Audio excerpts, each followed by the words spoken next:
Okay, good evening, everybody. I trust all of you are well. Happy Sunday, and I hope everybody had a good weekend. I hope all of you had some time to rest, relax, and recharge for the big week ahead. Can you guys believe it's already the last week of March? It's kind of crazy, but it's true. We're going into the very last week of March, the week of March 27th, tomorrow. But today is Sunday, March 26th, 2023. It is about 8:56 p.m. live here from Columbus Circle. We're starting off the stream at 59th Street and Broadway at Columbus Circle. What we're going to be doing tonight is walking all the way down to 34th Street, Herald Square. But before we start, I do want to give a big congratulations, I think is in order, to the University of Miami men's basketball team. I'm not sure if you guys have been following March Madness, but they did beat Texas earlier today, and they're going to the Final Four for the first time in school history, program history. So that's pretty cool, pretty exciting. For those of you who don't know, we do live streams down in Miami, so I think it's appropriate to point that out. Big week coming up. We're going to have corporate earnings, which we'll go over. We're going to get more housing data out. We're going to hear from the National Association of Realtors again. As you remember, last week we heard from the National Association of Realtors as they released their existing home sales data. We're going to hear from them again this week in relation to pending home sales. So that'll be interesting to talk about. We have a couple interesting earnings reports coming out, I think most notably by Lululemon. Speaking of Canadian companies, Lululemon is the athletic wear / yoga company, right? I would say more towards like apparel. They will be reporting on Tuesday. We'll do a deep dive into that, as well as Walgreens.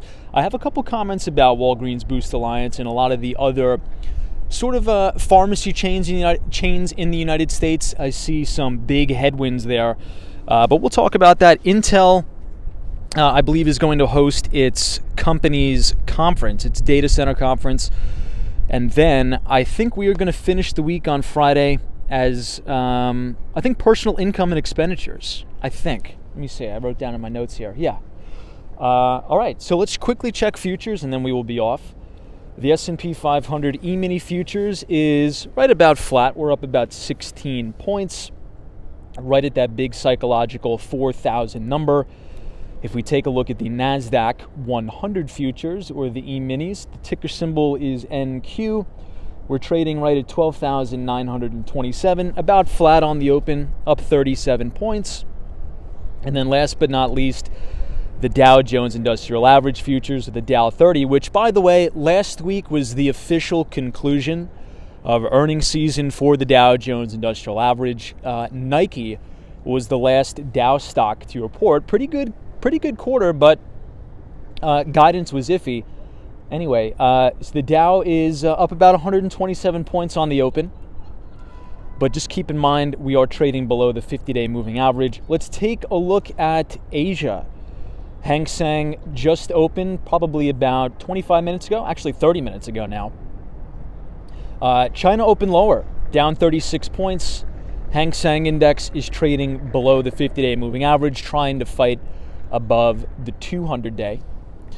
I'm going to go ahead and close up the computer, guys. Give me 2 seconds to pack all my stuff. We'll say hello to everybody in the chat, and then we will get the markets a look ahead live stream going here.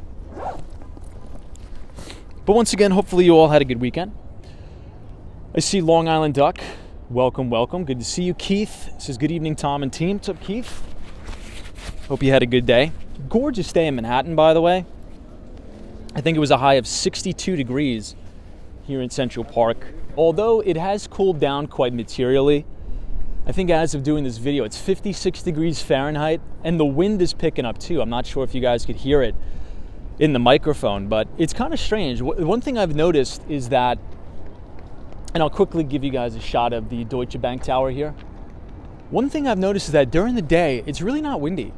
It's only at night. The wind, almost every single night of this past week, the wind has been really, really crazy at night. So hopefully it won't be too bad. Hey, Frank is here. Sunshine after rain, Golden City.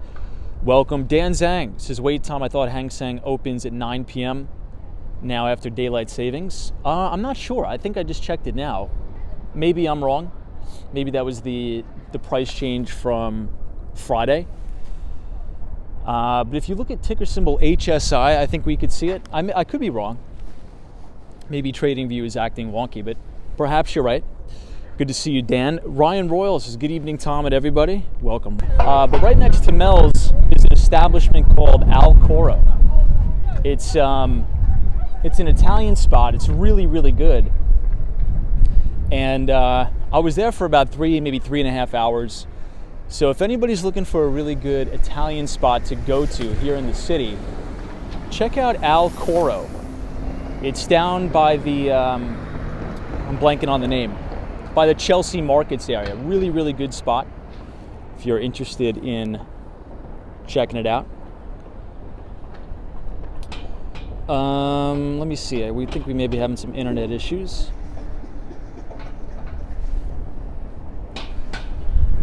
All right, so we'll cross here. I think I'm going to zip up my jacket because the wind is getting crazy.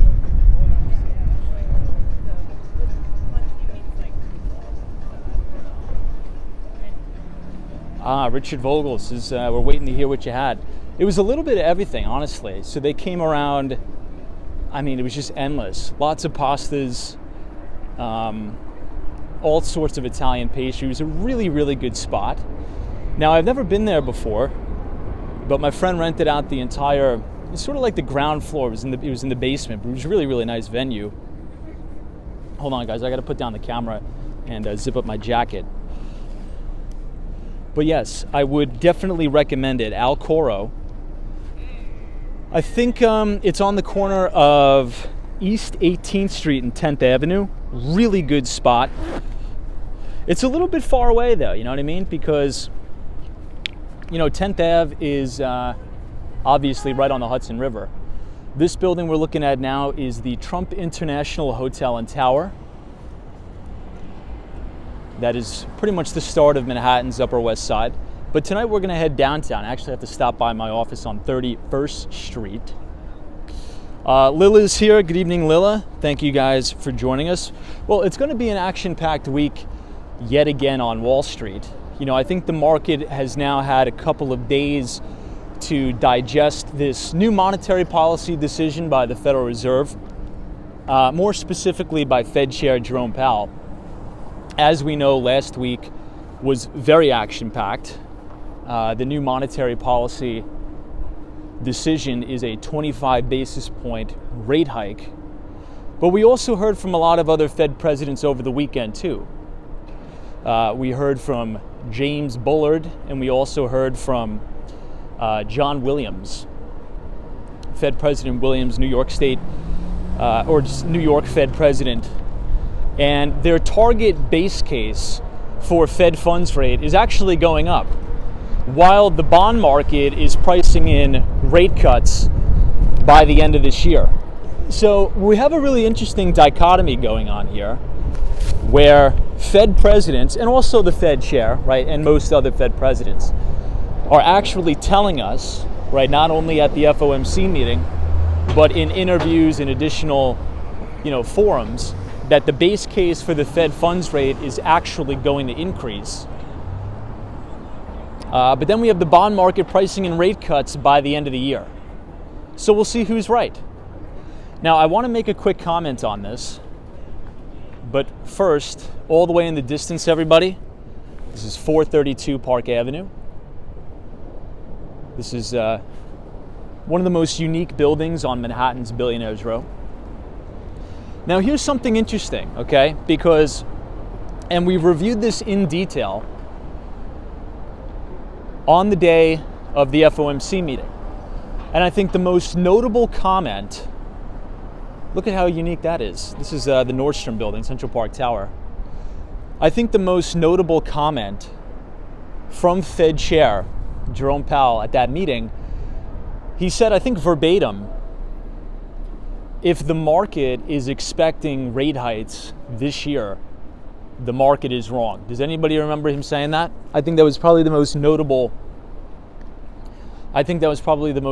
statement out of the whole FOMC meeting. And I think that was the appropriate statement. Because as a quick review, this is the Brooklyn Diner across the street. But just as a quick review, a lot of people on Wall Street and on Main Street have been forecasting sort of preemptive rate cuts, a pause, or I should say rate cuts, due to a lot of the banking catastrophe that has been going on. Do you need help? You good? Okay. There's a slope down here, just watch out, because so a lot of people have been forecasting these rate cuts or a pause because of the banking crises that have been going on, most notably Silicon Valley Bank, Silvergate, and the other New York-based bank. In addition, we had UBS acquiring Credit Suisse, which is now it's pretty much a Swiss banking monopoly that they have there. Credit Suisse was one of the largest banks in Switzerland, as well as UBS. And it was pretty much a forced acquisition. UBS closed that deal. It was about a $3.2 billion deal. If you look all the way in the distance here, you can see Times Square. I think we're going to walk over one more avenue because Times Square is probably going to be a little bit too crowded tonight. So maybe we'll go over to 6th Avenue. You guys will be able to see the front of, it looks like there's an event going on outside of 157. There's a lot of people out there. We'll see. But yeah, anyway, I think it's going to be interesting to see because the market, as of right now, is pricing in rate cuts for the end of this year. But we have the federal chair, Jerome Powell, who calls all the shots, coming out and saying, if that's what the market is pricing in, they're wrong. And he's essentially telegraphing the market that we're not going to be cutting rates this year. It's out of the cards. It's out of the question. Hey, Derek Dulcey's here. Says, hello, Tom. What's up, Derek? We are now standing right outside of the beautiful Carnegie Hall on Manhattan's 57th Street and 7th Avenue. Sally is here. Welcome. Dan Zhang says, Tom, will you be staying in New York City more than Miami now that the weather is nicer here? Maybe. It really just depends on my work. It really just depends on business.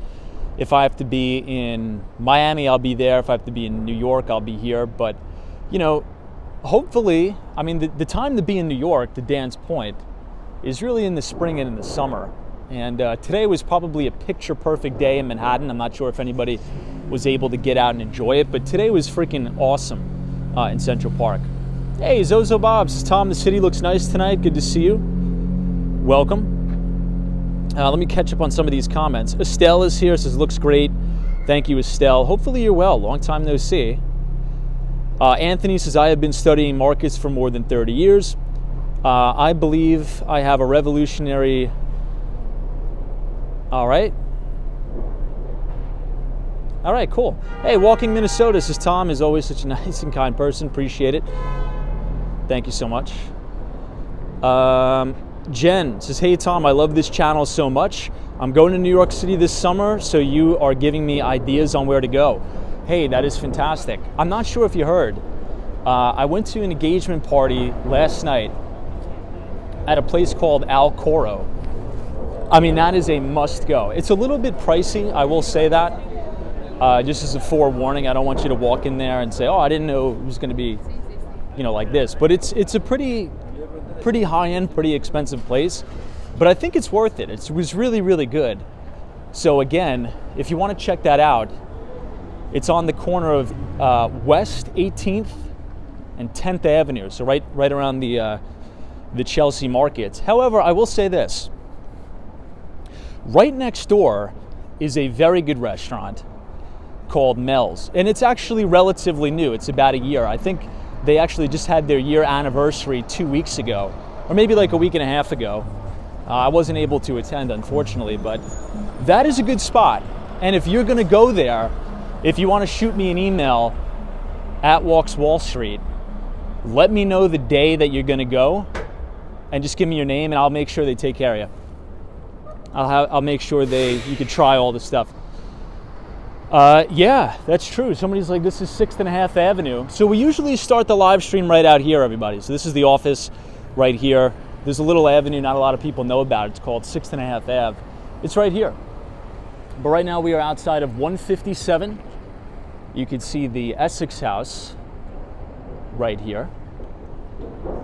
And this is the Steinway Tower.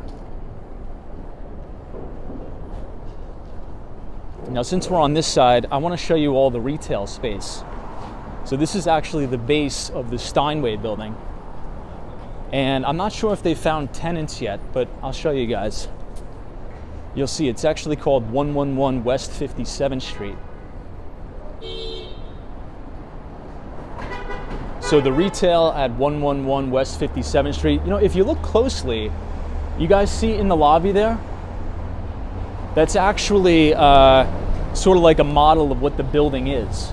Really, really cool. Look at the amazing design on the ceiling. I mean, that's some stuff that you don't see really much, or don't see much anymore. Amazing detail, amazing architecture. Look at the marble and the crown moldings there. I mean, that's really a sight to behold. And this was the original Steinway and Sons pianos, right here. And also Steinway Hall. But this is the main building. So we usually see it from afar, but this is the main front entrance on 57th Street. You can notice the outline here. But this is going to be all retail space. Now, I'm not sure what they're going to fill this with, though. And it's kind of it's almost like a really awkward style retail space. Is it not, guys? I mean, look at that. I mean, look at the ceilings in this place. I mean, I'm not even sure what this would be used for other than like an art gallery. Maybe like a very high-end clothing shop, perhaps. But I don't know. It's such like a huge space that I really don't know what this would be used for. But, I'm sure whatever goes in here, I'm sure it'll do well. Look at the main front doors. These are kind of unique, right? Look at that. Hey, who dat Dave? What's up? Says, how far are you from West 43rd Street? My daughter works over there. We're not too far away, Dave. We're currently on West 57th. And we're actually probably going to walk right past 43rd Street tonight because I got to go down to 34th Street tonight. So you guys will be able to see that. Yeah, Michael Joseph says indoor skydiving. Anthony says, Tom, you should use ChatGPT to plan your live stream route. Maybe we'll do that. I haven't really used ChatGPT as much as, maybe people think or some other people use. I think the only reason why I would use it in my job is maybe to write scripts and just do basic research on companies, but I don't know. Has anybody in the chat, or do you currently use ChatGPT now on the regular at your job? And if you do, is it helpful for you guys? What do you think? Carolyn says, would love to visit New York City. Well, please come on down. Hey, Shadow Stocks. The Steinway & Sons pianos were built in one of two company-owned and operated factories, Astoria, New York, and Steinway Street. Shadow Stock, good to see you, sir. Hopefully you had a good restful weekend. I know I did. It's going to be a pretty crazy week next week.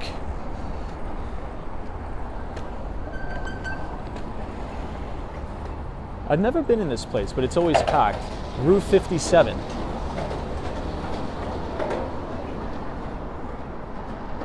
That kid's really making me want to skateboard, man. I gotta break out my skateboard. Hey, beautiful strangers, says greetings, Tom from Nashville, Tennessee. You know what? I'm gonna be in Nashville soon. Can't say why just yet, but I will be there soon. Hey, Rich Child 9 says, I saw on the news them talking about turning the empty commercial buildings into apartments. Yes, so we've been talking about that. Now, the mayor is now involved in this, and I'm actually working on some projects. You know, as you guys know, I've moved on from tech sales, and I see a really, really big opportunity here over the next, let's say, 5 to 10 years. In multifamily, I think a lot of big players, and we went through this thesis before, so not to bore you with it, but you know, I think a lot of these projects, and pretty solid properties too, by the way, I think they're going to go back to the banks. So some of them. So I think you're going to see some distressed sales over the next couple of years on some pretty good properties. I really don't buy the narrative that rent growth is going to continue to go up. We're actually already seeing some data of prices coming down. Just think last week, right? We heard from the National Association of Realtors, the average median home price actually fell 0.2% on a year-over-year basis for the first time in, I don't even know how long. What was it, 9 years? So we're starting to see the declines in prices in real estate.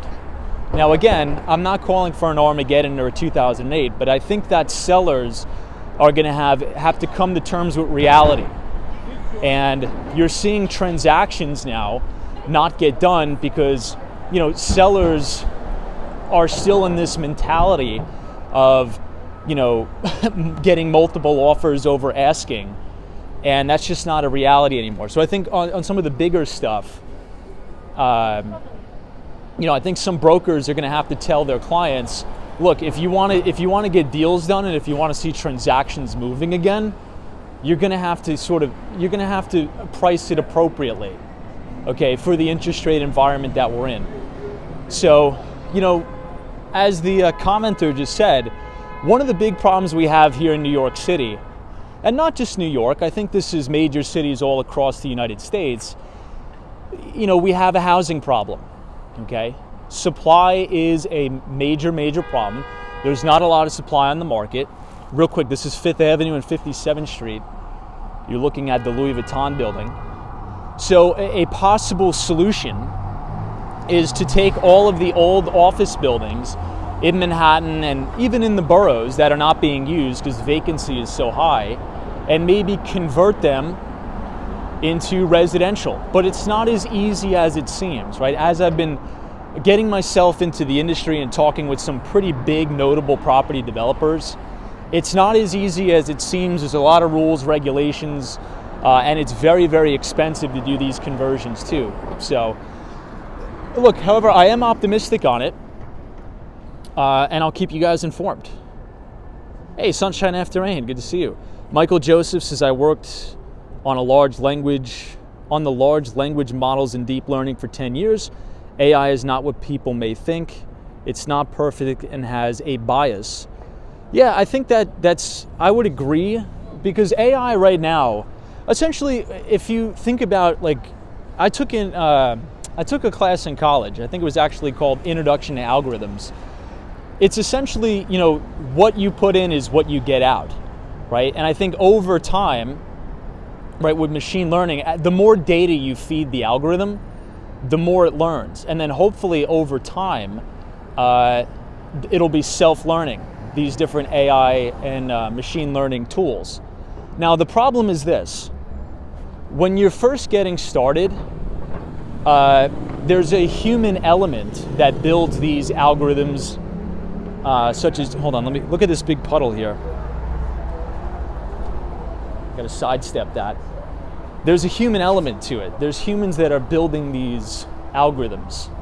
So whatever you're putting in, it's gonna spit out, and that's why you've seen a lot. I don't want to get too political, but you know, you've seen a lot of instances where, you know, ChatGPT won't even comment on some sticky situations, And that's because, it's been programmed, right?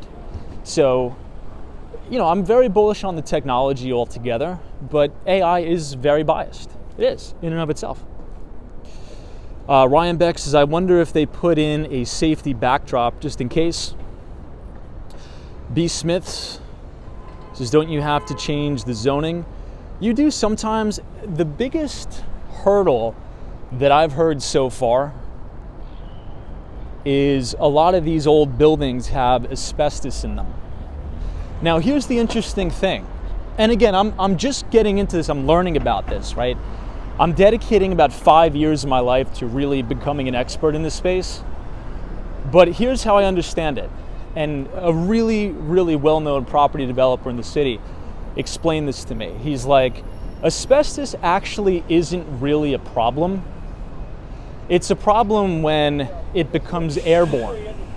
And the problem with doing a lot of these conversions is if you're going to start knocking down walls and ripping and replacing HVAC systems and the like, this stuff becomes airborne and very toxic, and it's very expensive for the cleanup.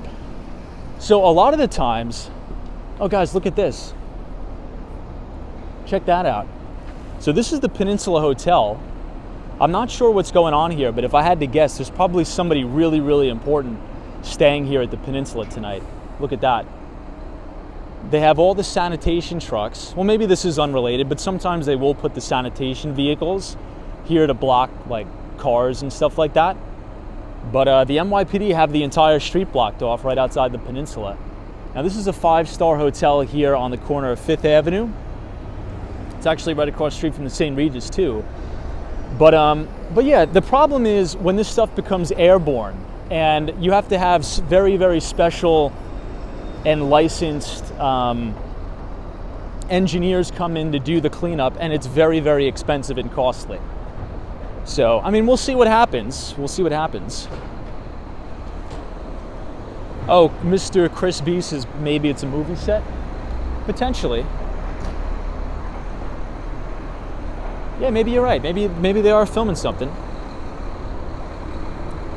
Yeah, Golden City is like what happened with the Twin Towers, filled the air with asbestos. It's a good point. It's a very good point. Guys, tomorrow, not to sort of go too far off track here, but tomorrow is Monday, okay? And we are going to hear from the Federal Reserve Bank of Dallas. They are releasing the Texas Manufacturing Outlook Survey for March. Now, manufacturing activity, we can sort of use it as a proxy for economic growth in the United States. And next week, obviously since it's April, well, this is the official last week of March. The week after is going to be the first week of April. So on the first business day of every single month, we're going to hear from the Institute of Supply Management as they release their PMI numbers. Now, the PMI numbers have been declining and rolling over for about a year. But last month we actually just got a reading, still negative, still below 50. But the PMIs are trying to turn up again.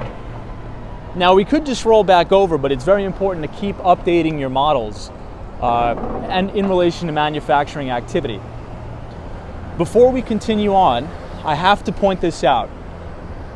This is 5th Avenue on the corner of East 53rd Street.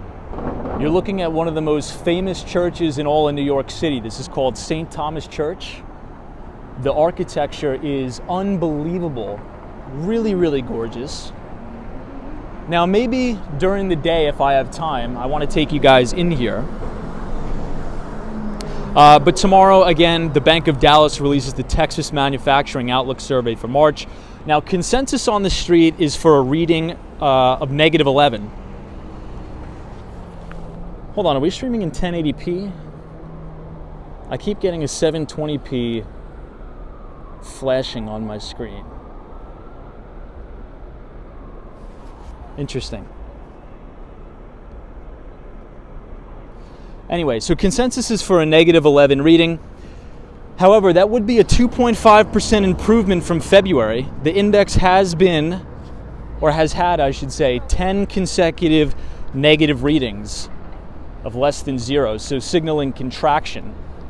And again, if we think about where we think the stock market is going to go, generally speaking, if manufacturing activity in the United States is growing, well, there's a very high correlation with earnings growth, because manufacturing activity or the manufacturing sector makes up about 20% of the economy, right? Services makes up the rest.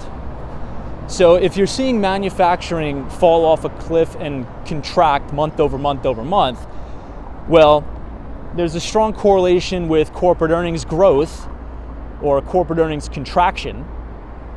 And in layman's terms, if you just think about what Peter Lynch always says, if companies are churning out profits and growing corporate earnings, well, the stock is probably going to go up over time. However, Tesla taxi right here, look at that, and it's open.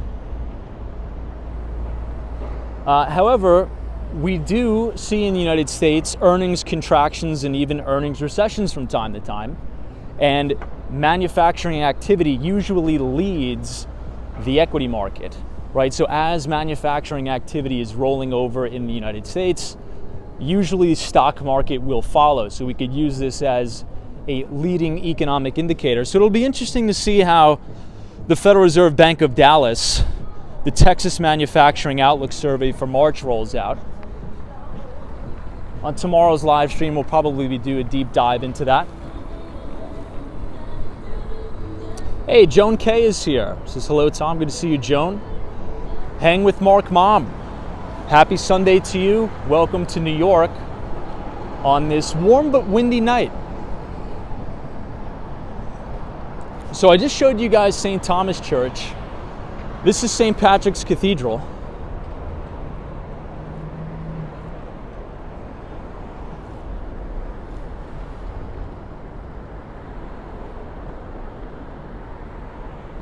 Tom M says Russia/China are getting stronger. Hold on, my chat's going way too fast. USA is a huge laughing stock. We can't answer what a woman is right now, says Tom M. I think that's a little bit of a hyperbolic statement, but I definitely do see what you're saying. Now, here's my take on China. We'll wait till this sort of car goes by. China is trying to flex their muscles as a superpower, and they're trying to impose more influence, more so on emerging market countries and a lot of countries in Africa. Now, the back and forth battle is this, and if I could sum it up, is that I personally don't believe that China will ever overtake the United States as the world's leading superpower.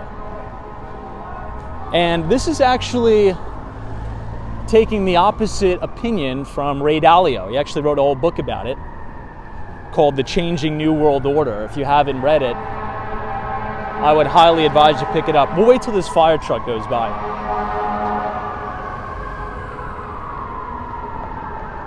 Wow, there's a lot of fire trucks going by. Hopefully nothing happened. There's been a lot of fires in the city. There was a really, really bad fire down in Chinatown. I'm not sure if anybody died. I think it was down near Mott Street. But I really don't buy that.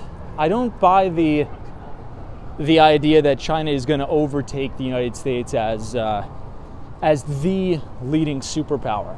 Now, yeah, China is trying to make deals with Saudi Arabia. They're trying to make deals with Russia.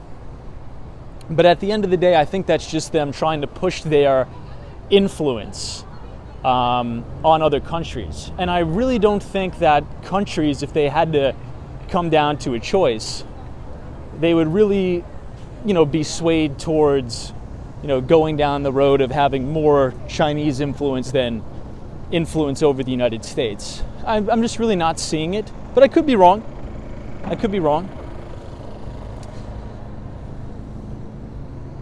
Yeah, Krog Dog says famous last words. Maybe I'm open to the opinion, but Who Dat Dave says, Tam, did you see the huge amount of money sitting on the sidelines in money markets right now? I have. Now that's another really interesting data point, because as of right now, there is a record amount of cash, liquid cash, sitting on the sidelines from not only institutions but retail investors and retail traders. I think I actually tweeted about this over the weekend, or I retweeted some research from Bank of America, the equities research department of Bank of America. And to me, and Tom Lee from Fundstrat actually said this on CNBC the other week, that there's so much cash on the sideline that if we do start to see, let's say, a tail risk event, right, where you have a big shock to the system, and let's say the S&P has like a cascading waterfall sell-off of 20% in 2 weeks, which we had in 2020, right, with the COVID crisis, we had in 2018 going into Christmas Eve, I think that would be met with extreme buying, right, because there's so much money on the sideline. Now, if you look back at the S&P 500, so the major equity indice that pretty much we all track, I think it's the most important one. My only concern right now is that, I'll let these guys walk a little bit further. My only concern is we haven't really had that big capitulation waterfall sell-off that the S&P tends to love.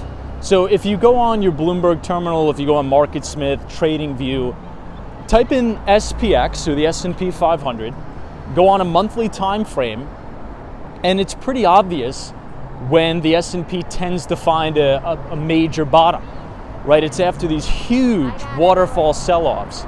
You'll see it during the 2000 tech wreck. You'll see it in 2008. We had a big capitulation event. I think most notably again in 2018, going into the Christmas Eve panic, 2020. But right now, I mean, this bear market, everybody, has been very, very orderly in nature, right? And we've been covering this. So usually what happens, right, at the turn of a business cycle is a lot of the high beta, speculative, frothy growth stocks that don't really have any earnings or very little earnings, that are trading at ridiculous multiples of price to sales, price to earnings, those really get hammered and sold off first, which we saw. Then, towards the end of the bear market, towards the tail end of the bear market, they come after the generals, it's called, the generals of the market. And you could think about your Apples, your Microsofts, your Amazons. And if you remember on Friday night's live stream, because we weren't able to do a live stream yesterday, one of the things that we're seeing now is almost mega cap stock domination in a way. I would really, really encourage everybody just to do a quick Google search of top 10 stocks in the S&P 500, top 10 stocks in the NASDAQ 100. And the top 3 stocks in the NASDAQ 100 is over 20% of the index. I think Microsoft makes up about 7% of the NASDAQ 100. Apple makes up about 7%. And then you have Amazon. And it's sort of the same thing in the S&P. 5 stocks make up over 20% of the entire index. So you're seeing this flight to safety, this crowdedness into these very, very big players. So, I don't know. I think that... could this market have bottomed back in October? Possibly. But I don't think it's likely, everybody. And I'll give you another data point. Look at this place. Look at how strange this place is. Wonderland Dreams. Interesting. Now, I want to give you guys an interesting data point, okay? So if you look at fund flows in the ETFs, here's what scared me. And this actually happened the week that Silicon Valley Bank collapsed. You had a record amount of fund flows or inflows into the ARK Innovative ETFs. ticker symbol ARKK. Now, again, what did we just go over? The ARK Innovation ETFs, and I'm not trying to sound like a hater, but they are loaded to the gills with these unprofitable tech companies, right? All high speculation, high beta, pie in the sky valuations, and usually during market bottoms, you don't see record amounts of inflows into those types of ETFs. Now, if you want to read the article about it, if you go to my Twitter page, if you follow @WalksWallStreet, it was a really well-written Bloomberg article, but you don't see that type of activity at bear market bottoms. To me, that still means that some people, retail, really needs to be blown out of this market. I'm not saying that to be, mean or sound horrible, but if you look back at market history, that's what happens when markets bottom. The retail investor and investors in general capitulate and sell at the bottom. Generally speaking, they don't buy at the bottom. They actually do quite the opposite. Guys, check this out. On the corner of 5th Avenue and 42nd Street, this is the Stephen Schwartzman building. Now, Stephen Schwartzman and his firm is in a little bit of hot water on some of their big commercial real estate investments. Again, we talked about this, some of the big commercial properties and even some of the large multifamily properties too that were financed on floating rate debt.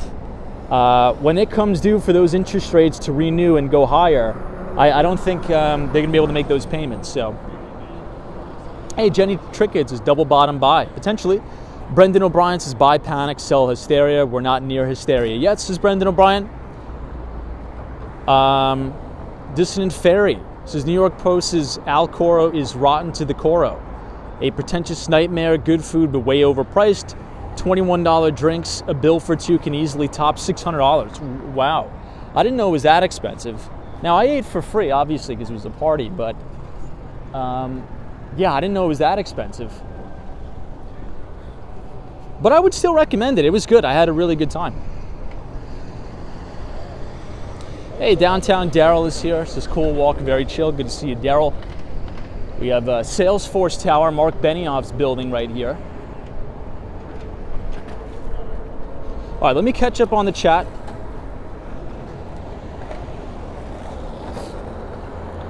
Julia M says, why do they sell at the bottom? Well, usually at market bottoms, you have peak fear and panic, right? So sort of like during the COVID-19 crash. I mean, everybody literally thought that, if you got the virus, you were going to die, right? There was so much misinformation and nonsense going around. So people thought that literally nobody could go back to work ever again and the world was going to end. And a lot of people puked out at the bottom. All right, let me catch up on some of the comments. I was going off on a tangent there. Hey, PJL says, can you look at the top 3 stocks and see a correlation to the movement of the stock market? Yeah, generally speaking. So for example, right? For example, let's say if Apple is down 3% on the day, there's a very high probability that the market is going to be lower.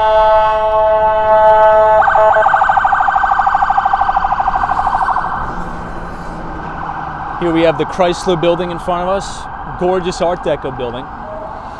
But yeah, so again, right now everybody, and if you go to, I think it's slickcharts.com. I think that's the website, slickcharts.com. It'll show you a breakdown by weighting, right? And again, remember, the S&P 500 is a market capitalization weighted index.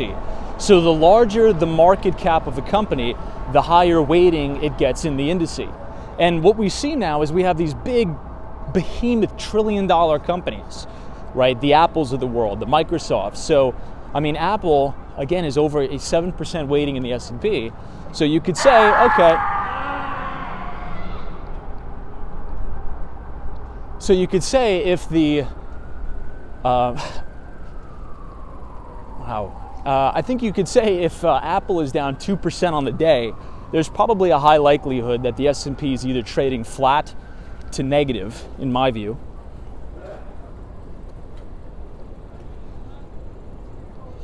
Hey, Sabrina Fair, good to see you. Welcome.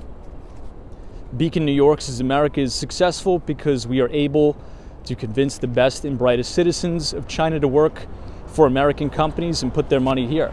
Yeah, I think you took the words right out of my mouth. I think that's what's so unique about America, right? Now, what I am seeing, which I'm not liking, and it's actually benefiting our friends to the north, our Canadian friends, is that we are making it so difficult on very, very smart people to get approved for, there's a ton of derelicts out tonight, to get approved for H-1B visas and the like. So what's happening is it's very, very difficult. It's very, very difficult for very smart people to come and work here in the United States. But it's actually easier to work in places like Canada and to be able to get a visa there.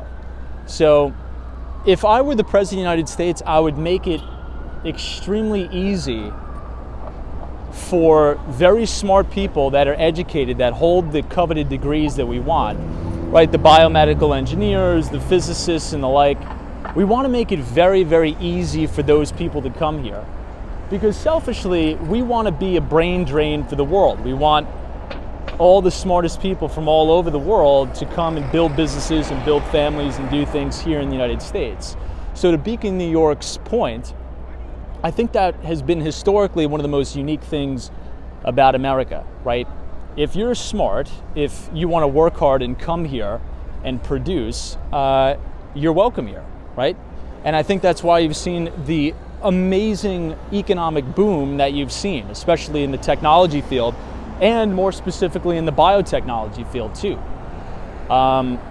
So I think the United States needs to, make a big change in our immigration system, because I think it's just a total horror show. It's a disaster. But yeah, I would agree.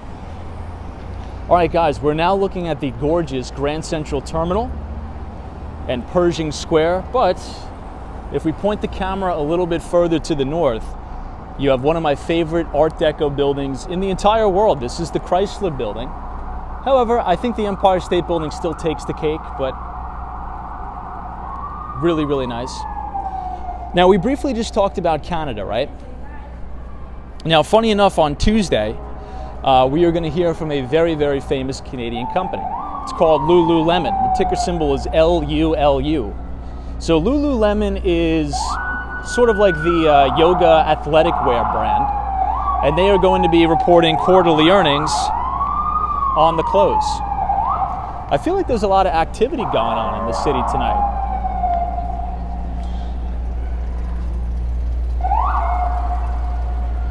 Now, anybody here in the chat purchases clothing items or anything from Lululemon? Hey, Bernard Conte, thank you so much for your very generous and kind $5 donation. Just have a beer on me tonight, Tom. After your show, you deserve it. Thank you, Bernard Conte. You're very kind, and I appreciate your generous donation. Chinook Winds, as a lot of us Canadians joke about entering the USA illegally through the Mexican border. Much easier, and you'll get a free hotel room. Oh, God. Ryan Beck says, I never realized they were Canadian. Yeah, what rock have I been living on? Yeah, Lululemon's a Canadian brand. I mean, if you want to talk about a very, very successful clothing brand that really took the world by storm and is very, very trendy, I think you could say Lululemon. Now, I don't own any Lululemon clothes or material, but I will say this. One of my really good friends, he's sort of been like a mentor to me, he made earth-shattering amounts of money in this name, and I think he still owns it in his charitable trust. But you know what he said to me? He's like, I will not, so this is the only condition in which he'll sell Lululemon. And I think we're gonna have just enough time, everybody, to go to Grand Central Madison. I really wanna show you guys again. I know we've been here before, but for those of you who didn't see, I wanna show you guys Grand Central Madison. But this is what he told me. He's like, when Lululemon produces I think he said over 20% of all their revenues from the male side of the house, right? So Lululemon generates most of their sales in the women's category, right? But he says once they have 20% market share, oh, I think there may have been a fire here. Hope not. Look at all the FDNY guys coming out.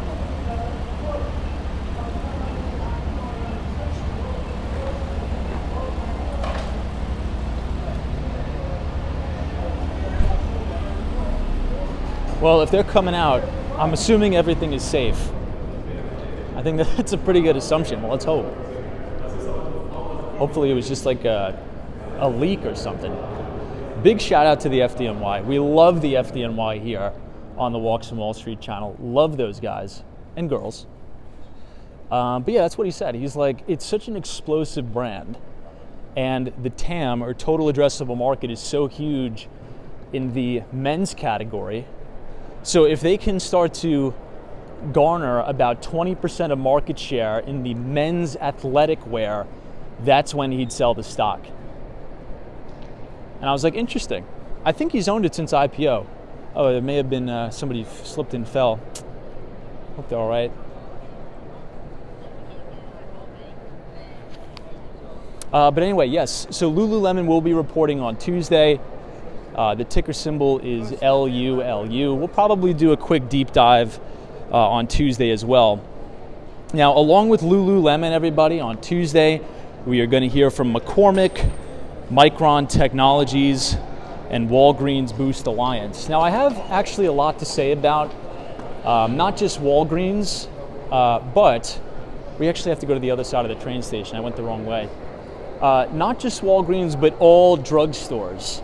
And it's a little bit of a bearish thesis, but we'll explore that thesis here tonight.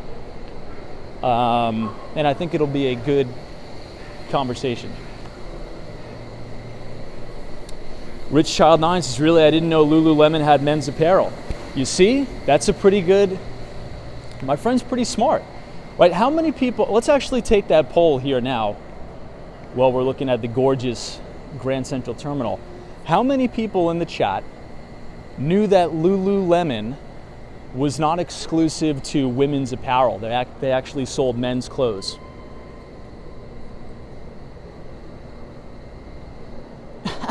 Hey, John, good to see you, John.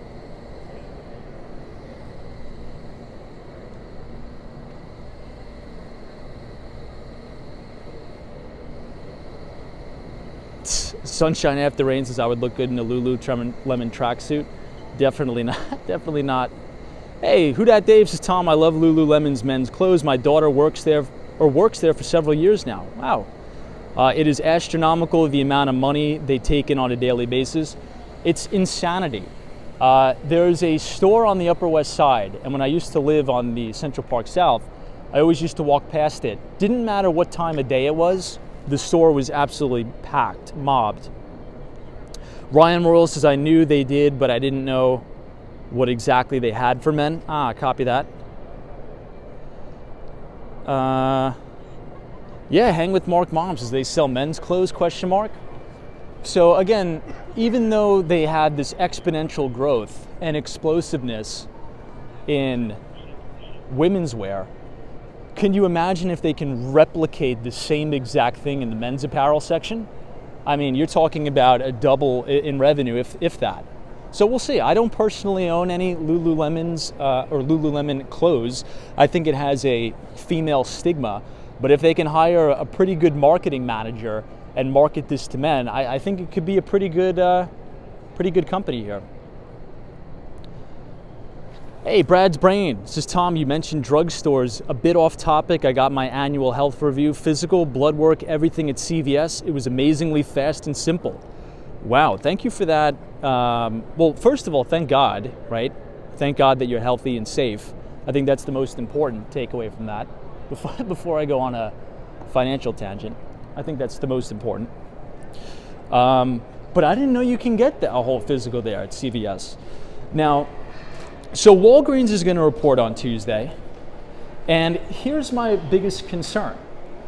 And maybe you guys would agree, maybe you would disagree, and I think we're going to see a lot of variety in answers here depending on where you live in the United States.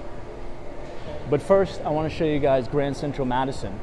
So this is where I go, to the Long Island Railroad, right down here.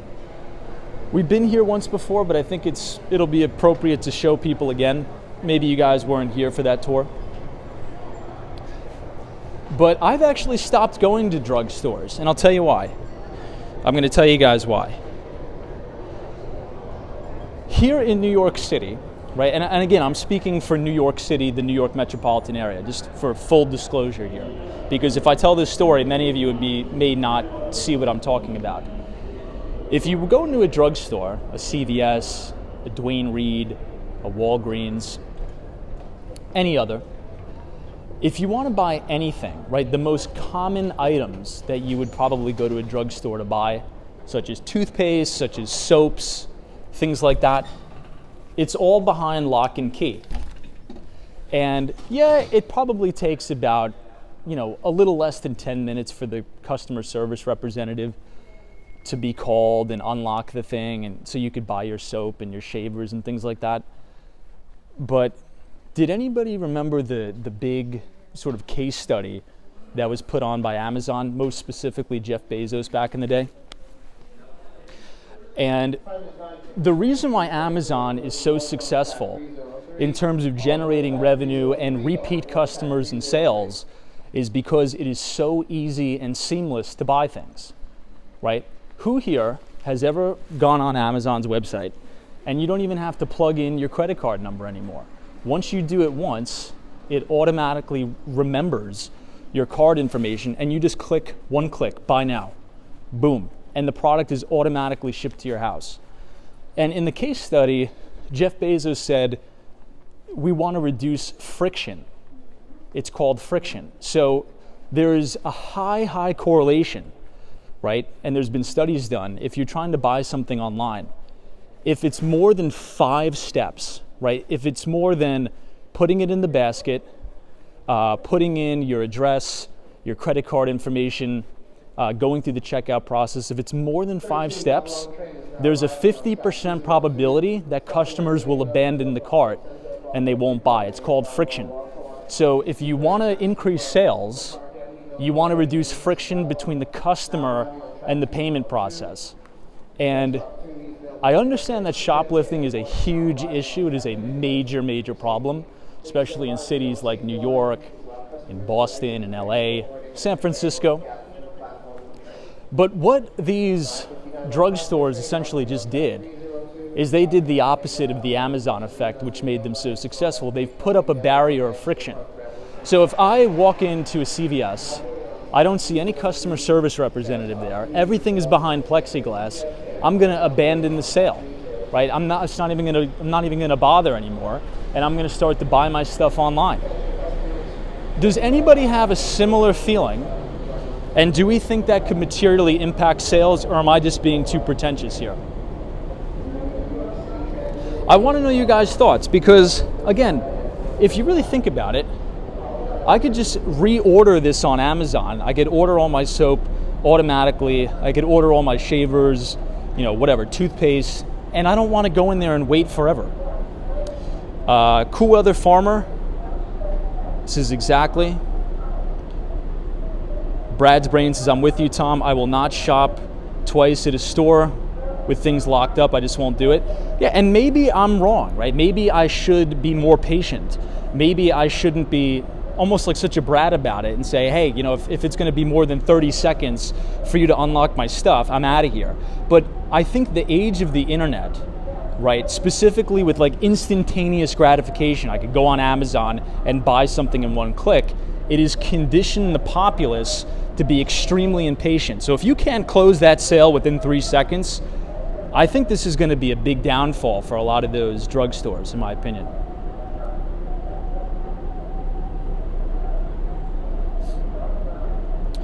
Steve CR says, you're being too pretentious anywhere but New York City and Miami, maybe. True.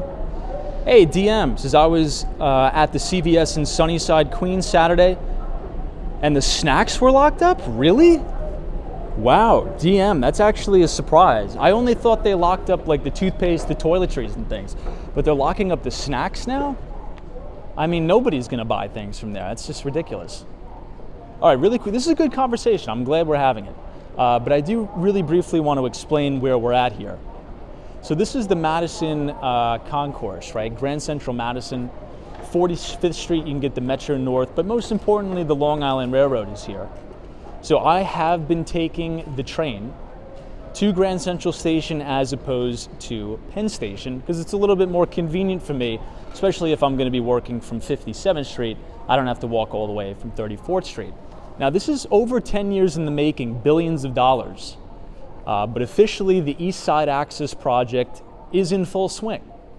So let's say if you're a tourist traveling to New York City, right? You get off at JFK, now you have the ability, right? Let's say if your hotel is on the east side of Manhattan, you now have the ability to take the air train from Jamaica Station, okay, all the way to Grand Central Terminal. You don't even have to take it to Penn Station anymore. So let's say if you're staying at the Peninsula Hotel on 5th Avenue. Well, don't go to Penn Station, go to Grand Central Terminal and you could just walk right there. So it's going to be a huge time saver. Collector 670, please contact the station. Collector 670, and look at how clean it is too. Please contact the station. Last call for the 959. Now these are the Long Island Railroad trains here. This is actually where I get on. Available for the air train to JFK Airport. Last call, track 302. Hey, 247. This is good signal below ground. That's another thing, right? That's another thing. I am very, very impressed with the signal down here because it is very, very deep underground.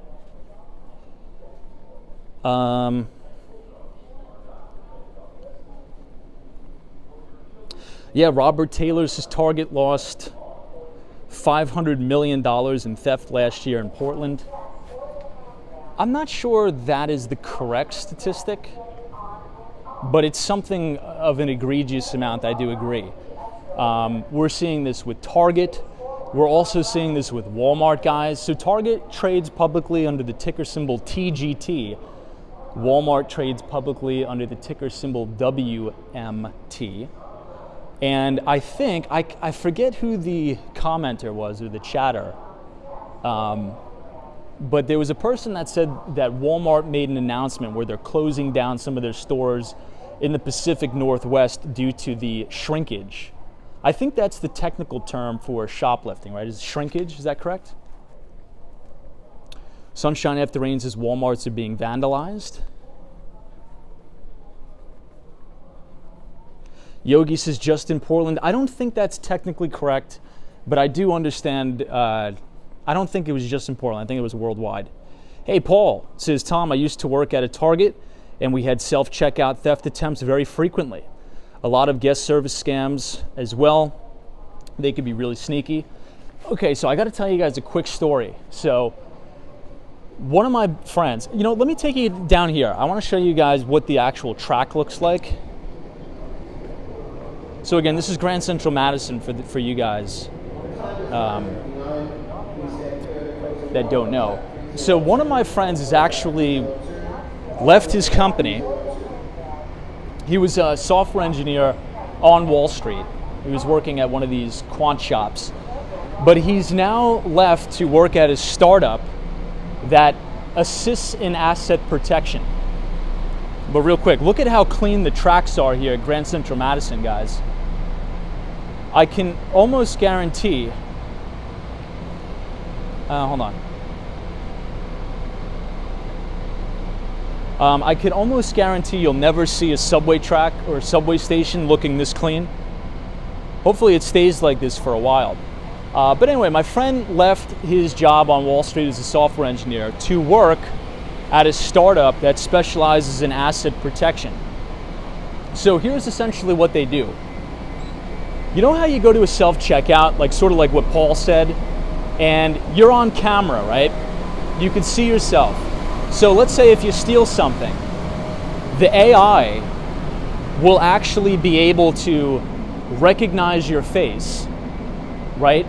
And put you in a database and keep tabs on how much stuff you stole.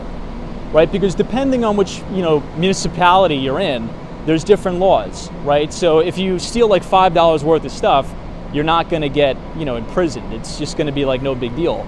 So it keeps track of how much stuff you stole, and then once you get to the amount where the company could go after you, they actually then contact police and send them to your home based upon like credit card data and all this stuff. It's crazy. So I think what you're going to start to see is a lot of stores and a lot of shops, they're just going to allow you to walk out the door with merchandise, right? If you want to steal $10,000 worth of TVs, that's fine. You can go ahead and walk out with it, but you'll probably just have police knocking at your door with the exact amount of all the merchandise and product that you stole, all the way down to, the SKU tags. So if you've ever bought like anything, at the very bottom of the barcode, it'll have your SKU tag on it, the SKU number, and it'll automatically have all of that information. It's kind of crazy. So I think the future in asset protection, it's almost like going to be impossible to get away with anything. Kind of crazy. Yeah, Steve CR says $800 in California in stolen goods is a slap on the wrist.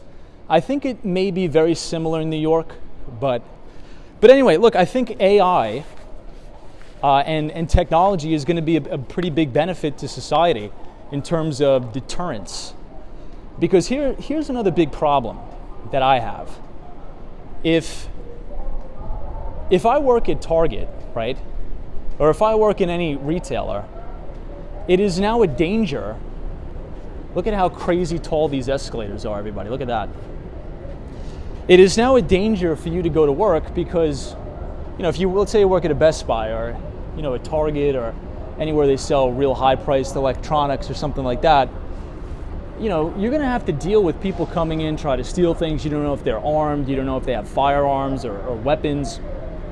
And employees shouldn't have to deal with that, especially if you're making minimum wage. So hopefully these different emerging technologies will act as that deterrence. We've been talking about a lot on this channel, specifically as it relates to digital cash. The reason why I'm in favor for digital transactions in general is because it is naturally in and of itself a crime deterrent. Look at how crazy long these escalators are. If I'm walking around New York City and criminals out there know that, well, nobody under the age of 30 years old carries cash anymore, it's only Apple Pay, well, why would they ever even bother accosting you to try to steal from you? It would just be stupid. And that's why you see much of the, the robberies on the streets in New York are targeted at older individuals, unfortunately, because criminals and derelicts and scumbags know that older, gentlemen and older women tend to carry cash. They still bank the old way of actually going into a retail bank, taking out money and, shopping and doing their errands the old-fashioned way with cash. But younger people, I've never even held a dollar bill. I don't even remember the last time. So I think the benefit of technological innovation is actually crime deterrence. Right? If nobody's carrying cash, there's no incentive for people to come up and steal. Yeah, sunshine after rain says, or checkbooks too. Pac-Man says, once you give your cash away, you give your freedom. Maybe. But the way I think about this resistance to digital transactions is sort of the way I think about resistance with any new technology, right? If you go back in history and study history, any major technological advancement was met with huge resistance. But over time, people become used to it. I could be wrong. Syntizer says, I pay with cash always. Interesting.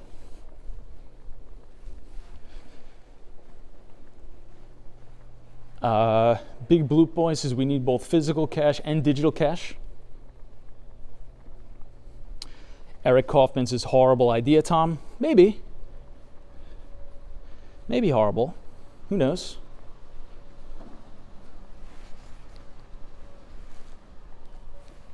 Beacon, New York says certain food establishments only carry cash. That's true, especially a lot of local small businesses in New York. But I think we all know why.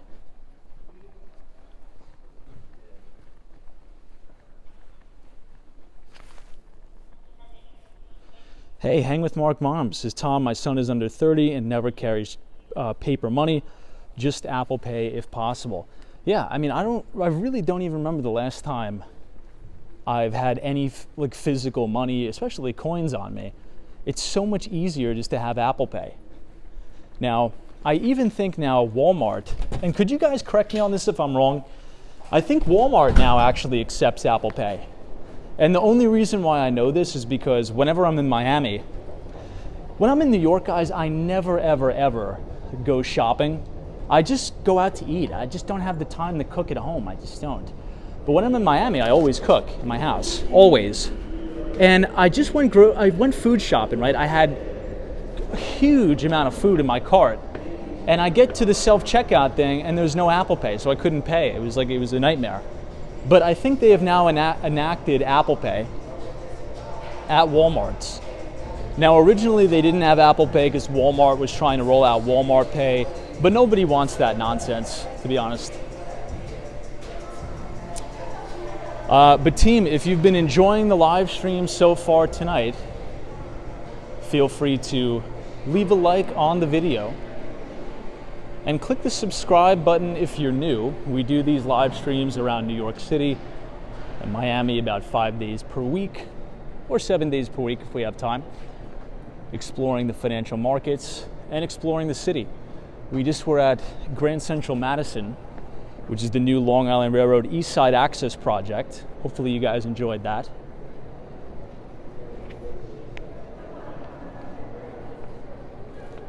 Hey, Ed T. Says, I carry cash just to buy some purchases I don't want the government to know. Okay, interesting. Hey, hang with Mark. Mom, says, Tom, my son said there's Walmart Pay but not Apple Pay yet. He was just at Walmart buying kale today. Okay. For some reason I thought I saw an article about it. But that is the only time. Think about this, everybody. That is actually the only time I carry a physical credit card is when I have to go to Walmart Supercenter to buy groceries. If not, I would just use my phone. Hey, Bree Grams is here. Good to see you, Bree Grams. All right, let's head out here. Yeah, and I'm seeing a lot of comments, which I do respect, by the way, and I definitely see your point. And I'm concerned about those points as well, right? You know, digital cash means total government control, this and that, and I agree. However, I think you have to understand the world we live in. And the vast majority of transactions, everybody in the United States, are digital already. So for those people, this is Pershing Square Plaza.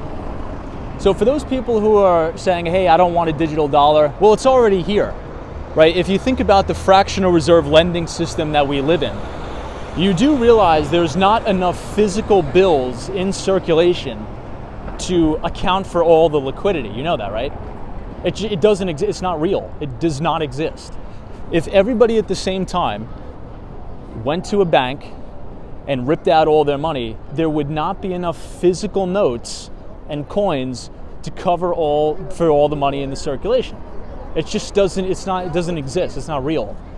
So I would argue that our monetary system and financial system as of now is already electronic and digital. You know, how do you think they print money at the Federal Reserve? They literally print it digitally. They just start adding digits to a screen. That's literally what they do. All right, let's cross here. We're gonna do a little bit of jaywalking, but that's okay because we're in New York.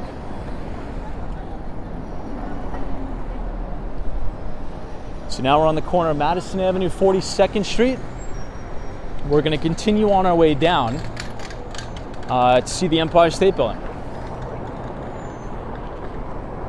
Hey, Doug is here. It says, yes, look what they did in Canada with digital banks, bank acts. The government was able to shut down your account. I don't want the government keeping track of what and where I spend my money. So I agree with you wholeheartedly. I couldn't agree with you more. However, again, just to maybe give a little pushback on that, the government already has the ability to do that. okay? Like 1,000%. In the United States right now, if the government wanted access to your bank account, they can. It's already a thing. It's just not popularized. Wow, more FDNY. Look at that.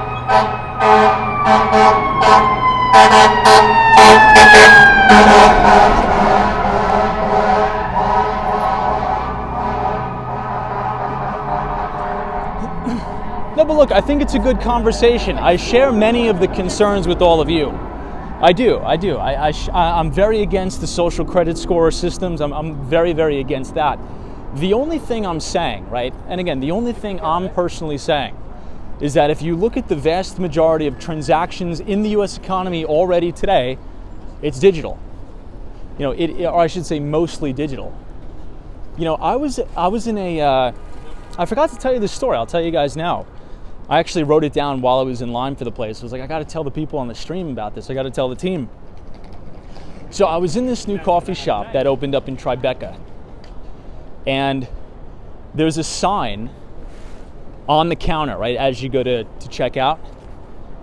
And it says, "We do not accept cash." Now, the first thought in my mind, I'm like, wait, didn't New York pass some law where that's actually not allowed? You have to accept cash? But anyway, they had a sign and there's no cash. No cash establishment.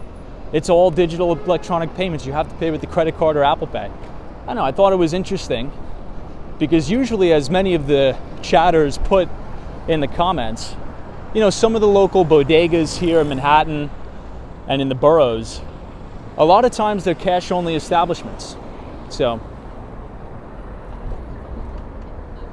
Mothman says, at night, New York is dangerous. Take it from me, a New Yorker as well. I don't know. I walk around this city. I probably do 13 miles a night. Manhattan's fine for me. Now, yeah, you got to be smart. You got to keep your head on a swivel. But I wouldn't say it's dangerous to walk around New York at night, in my opinion. Oh my God, look who we have. Dan Russell, long time no see. Dude, God bless you, man. Dan is here, says my barber only accepts cash. What's up, Dan? Hopefully you had a good weekend. We just went to Grand Central Madison.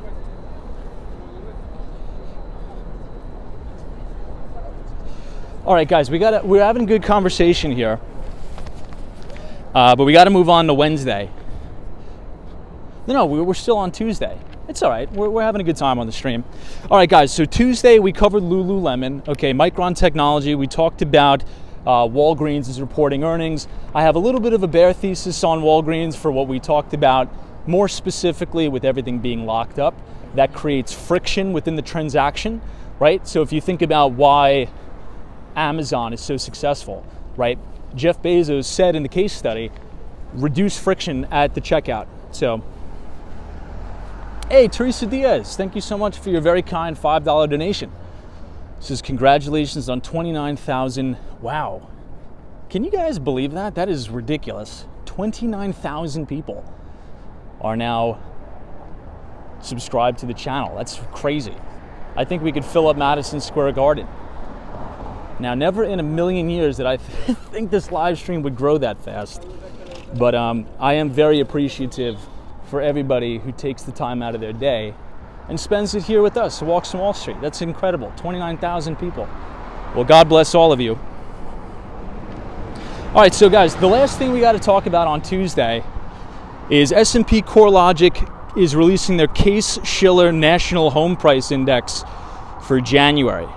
Okay, and expectations are for home prices as measured by the index to increase 3% year over year.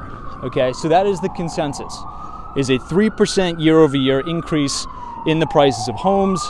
This is following a 5.8% increase in December. However, we got to take a step back, okay, because we're starting to see, this is what I like to call it. I call it, there's oil being thrown on the gears here in the housing market. And I think you're going to see an uptick in transactions, and I think you're going to see a decline in sales prices. Now, why do I think this? Well, it's for what we've been covering for the last year on the channel. Now, at the turn of a business cycle, specifically if you want to talk about the housing market, it happens like this.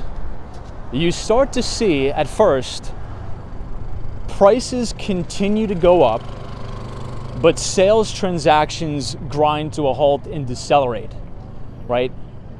And this is exactly what we've seen. I really quick want to point out the ball that they dropped on New Year's Eve in Times Square. It's right there. This is the corner of 6th Avenue, 42nd Street, and this is the Bank of America Tower.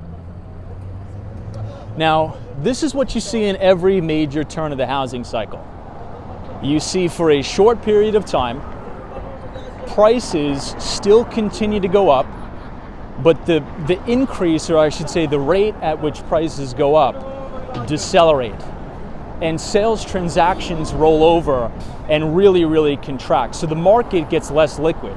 And real estate is already a rather illiquid market anyway. But then once you've seen about a year of home sales, existing and new home sales, decline, and we're just coming off 12 straight months of existing home sales declines, right? Last month was the first month in 12 months, okay, that existing home sales didn't decline. And the main denominator, or I should say the main reason, if we look at a statistical outlier, the reason why we had a pickup in home sales is because for the first time on a year-over-year basis, home prices actually declined, right? So I think you're starting to see sellers come back to reality, or at least come down to reality, and say, okay, well, I know my neighbor Fred in 2021 sold his home for, $600,000 and he had 20 offers. I could do the same thing. I think they're starting to realize that neighbor Fred, when he was selling his home, interest rates were 3%. Okay, now the Fed funds rate is 5%. That's a 500, if you want to talk about Fed funds rate, that's a 500 basis point move in rates. So sellers, I think, are starting to realize that if you want to get a transaction done and if you want to get a deal done, you need to price your property appropriately for the market situation. So I think this is good. And I think this is good for first-time buyers too, because, in the next 6 to 12 months, I think there's going to be a lot of good deals to be had here. I think there's going to be a lot of really good deals. So just know that if you're a first-time home buyer, you're looking to move, and you're looking to buy something, know that you should be negotiating like hell, okay? Put your foot down and really negotiate, because you can. In this environment, buyers, it's starting to change from a seller's market to a buyer's market. I don't think it's a full-blown buyer's market yet, but I will say that you do have the upper hand now to be able to negotiate in some select markets. All right, team, we're standing outside the Bank of China. You could see a little bit of the Empire State Building here. It's lit up in that classic crystal white color. Now, annualized home price growth has decelerated every month since peaking last March at a record plus 20.8%. Now again, this past week we heard from the National Association of Realtors as they reported the median existing home sales price was $363,000, okay, a 0.2% decrease from a year earlier. So that's the first time we had year-over-year existing home sales price decline. And what do you know? We had an increase in transaction activity. So we're starting to see, I should say, the spread between what buyers want and sellers want start to narrow a little bit. And from the looks of it, it's in the favor of the buyer. Guys, check this out. We got a horse coming by. All right, let me catch up on the chat. I do apologize. Zach Druce's 1 to 3 year price declines, potentially. Hopefully, we'll see. All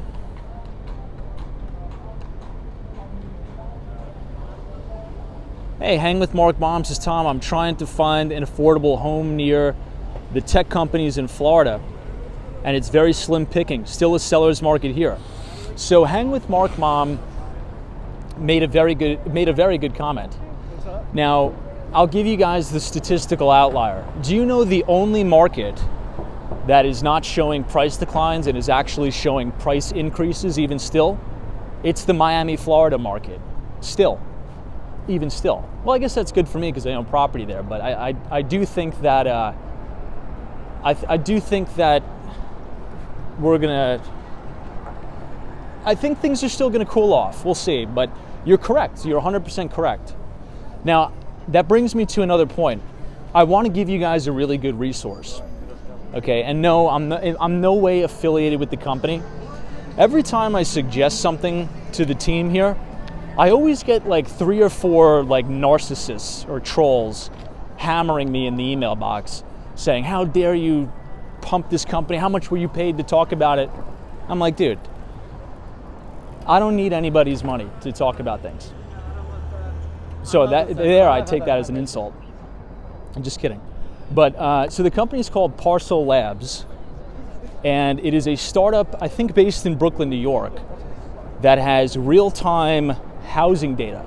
So real-time housing data. So they're a very good follow on Twitter, and they post a lot of their content for free.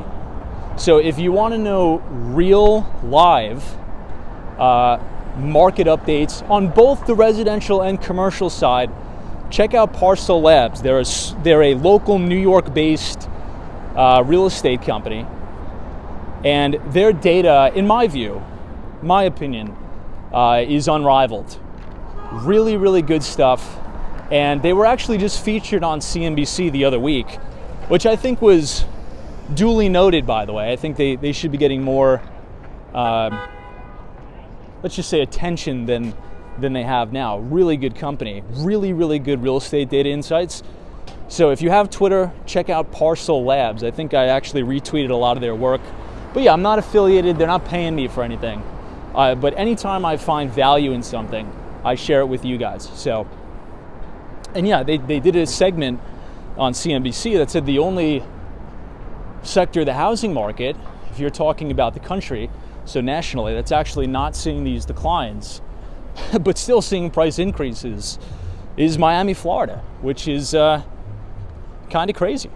Kind of crazy. Miami has been a very, very hot property market.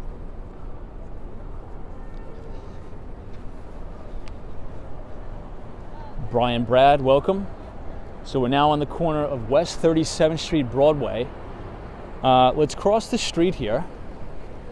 We're almost near Herald Square, but I think we're going to cross over one more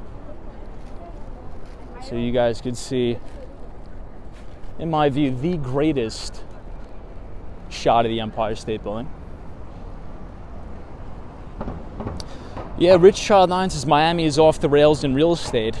Now, I think the biggest comparison, well, not comparison, if I had to say a reason why that maybe this growth trend is continuing a lot longer than it has, let's say in 2008, because if you look at the markets that suffered the most aggressive price declines during the 2008 financial crisis, one of the top markets, everybody, was Miami, Florida. It got hammered, it got leveled.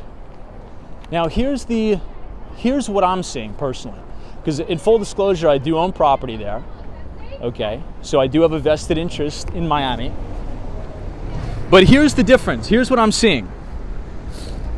Leading up to 2008, right? So 2004 all the way up to 2007, the vast majority of people who were purchasing and acquiring real estate, if you want to talk about a lot of the condominiums, the single family, 1 to 4 family homes in Miami, Florida, were speculators and people purchasing second and third properties as well.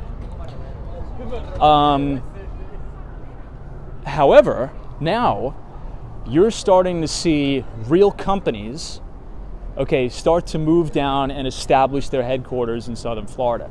So you're starting to have a different demographic moving to Southern Florida, as opposed to, people just speculating on real estate the property flippers, and they're still there, but I think to a lesser extent.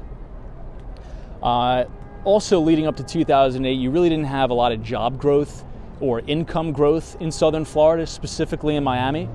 But in this cycle, you're actually starting to see a lot of notable companies, both in the financial services sector as well as the tech sector, deciding to choose Miami as their corporate headquarters.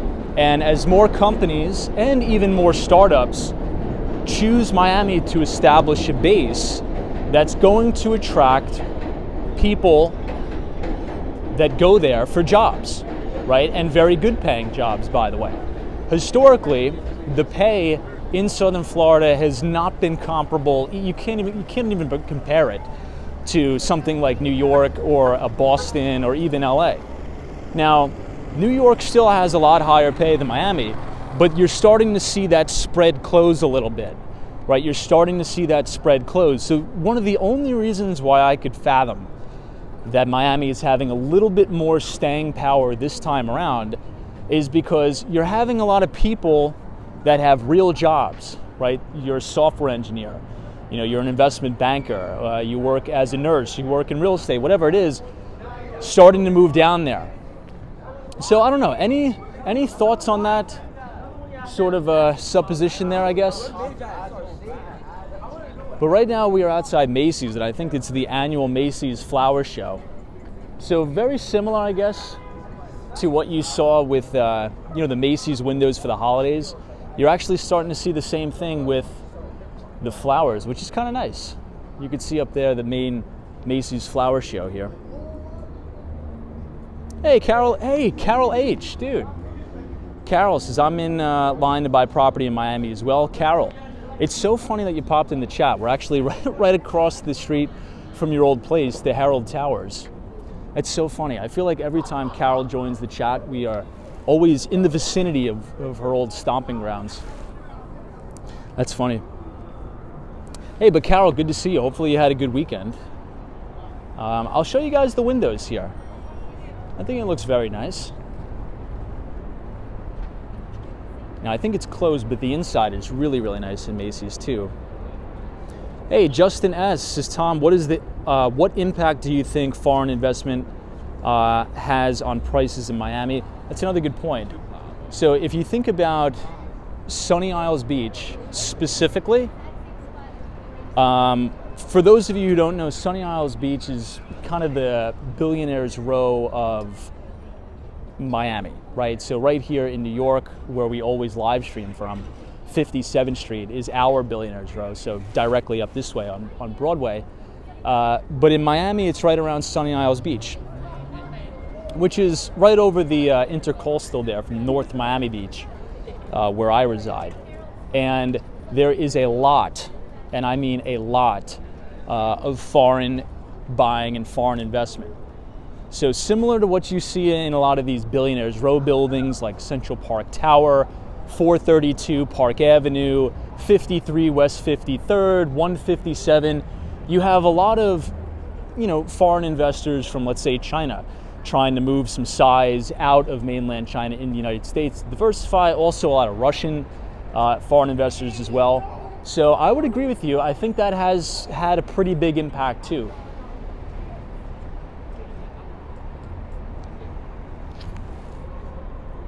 Patricia Ivory says, Tom, I have great information. Tell me that in 2 years how Miami is doing. All right, I will. Carol H, thanks, Tom. Hope you had a nice weekend too. Thank you so much. Michael Joseph says they are closing more streets to cars by Herald Square, walking only. That's actually a positive. I kind of like, the walking only, sort of as you see here. Blues Rider says, Tom, you missed some great college basketball at Madison Square Garden this weekend. Blues Rider, I was going to say something on the chat because yesterday, or maybe it was 2 days ago, I saw a lot of people walking around this area with Kansas State logos on. Was Kansas State playing basketball or something like that? Now, I did watch today before I started the live stream. Speaking of Miami, the University of Miami, huge congratulations to the men's basketball program. I think for the first time in program history, they made it to the Final Four. So that was really cool. It was a good game too. Anybody watch that game? They beat Texas, and I think this March Madness had the most upsets out of any other March Madness ever. It was a really good game.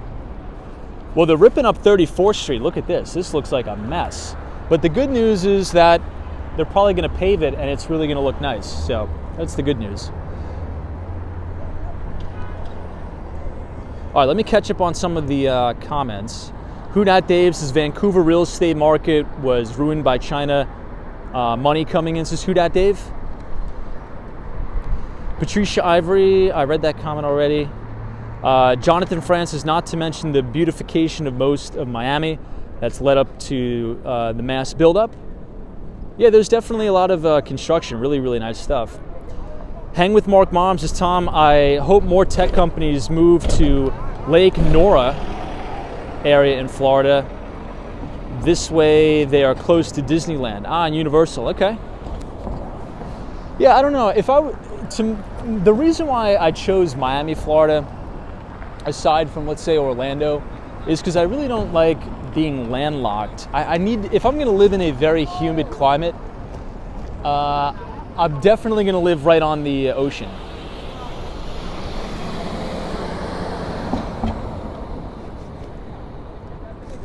All right, let's cross here.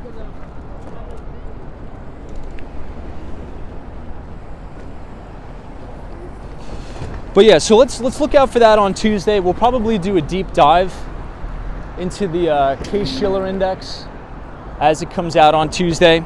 So just once again on Tuesday, S&P CoreLogic will release the Case-Shiller National Home Price Index for January.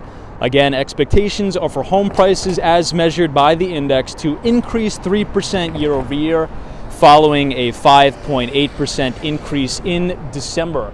So you're starting to see that deceleration there show up in the numbers. And again, if you revert back to last week when the National Association of Realtors reported on existing home sales for the first time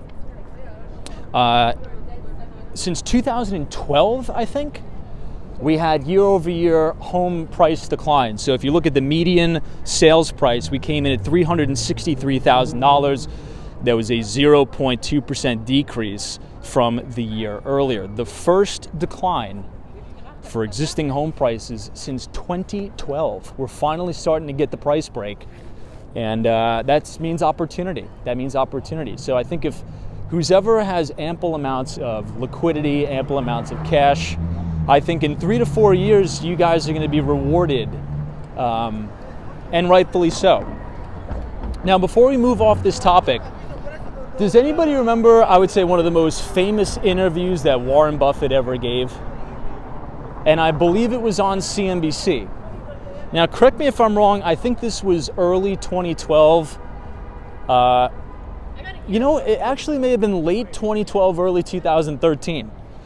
And the question was, I forget who the interviewer was, but the question was, they said, Warren, if you could find one really bright spot of opportunity in the market right now that Berkshire Hathaway could execute on, what would it be? And again, keep in mind the time frame this was. I think this was late 2012, early 2013. I could be mistaken. Maybe some of you know the interview that I'm talking about. But Warren Buffett said, I think the biggest opportunity right now, but Berkshire unfortunately can't capitalize on it just because we don't have the resources to manage it all. He's like, if I could, I'd probably buy a couple thousand single family homes. And this was in 2013, everybody, and 2012. And in 2012, 2013, nobody wanted anything to do with homes, right? It was still, in the abyss of the financial crisis. You had home prices in some markets falling 50%, sometimes even more. And the first thing that Warren Buffett said, he's like, first of all, we can't do it because we don't have the ability to manage it. He's like, but if I could, I'd probably buy a couple thousand single family homes. I think that opportunity is going to come again. over the next, let's say, maybe 2 to 4 years-ish. And not just in the single family space. I actually think that single family is going to be a little bit more resilient. Where I think that's going to take the majority of the beating here is commercial, as well as some big multifamily, where a lot of the big players got a little bit too greedy and financed some of these properties on floating rate debt. So I think if we could lock in, focus, I think this is an opportunity, again, over that 2 to 4 year time frame to really level up, go really jump socioeconomic ladder, if you will. This is Two de Jour, which is another good Korean bakery right here. Hey, Steve CR says, Tom, a builder in my neighborhood is building 7 homes right now at $500,000 each. Wow. What is the plan looking like? 4 bedrooms, 3 baths, 3 bedrooms, 2 baths? And what neighborhood, if you could share that? I think that'd be some pretty interesting data points. And are they accounted for? Are they already sold? Jeff W277 says, Tom, I bought both my units in 2012 in the worst location in human history. My God. Well, I mean, that was the time to buy, is 2012, 2013. Michael Joseph says, Tom, I've lived in Orlando and Fort Lauderdale and in Central Florida. The beach is only an hour and a half away in both directions. Yeah, I mean, but an hour and a half away is like an eternity for me. I need to be able to jump on the moped and get there in like 5 minutes. But that's just me. And maybe, I'm conditioned that way. Long Island, Massapequa, you're in Jones Beach in no time. So I need to be by the ocean. I'm a water person. I got to be by the water. You guys know that. I just love the ocean. That's a big part of the reason why I didn't buy that property in Denver. I got to be by the ocean. I just love the ocean, man. Hey, Carol, thank you so much for your very kind $20 donation. Just enjoy your week and looking forward to more videos. Thank you, Carol. Appreciate the support. And thank you for checking in. And please keep us updated on your property search in Miami. Hopefully you find the place that suits you well. And once again, thank you for supporting the channel. All right, so I'll give you guys one more quick look in Koreatown here. This is 31st Street. If you look all the way in the distance, that is Penn Station. But this is one of the, I would say, the most attractive nightlife in Manhattan. Koreatown is a very, very fun place. Now, one recommendation that I have for the team here is this spot right here. It's called Gray Street. It's really good. I think it's actually maybe open to midnight. But they have a lot of really good stuff. I've tried their burnt cheesecake. It's fantastic. It's a little bit pricey, but I think it's worth it, especially if you just come in here on like a weekend trip or something like that. Very good.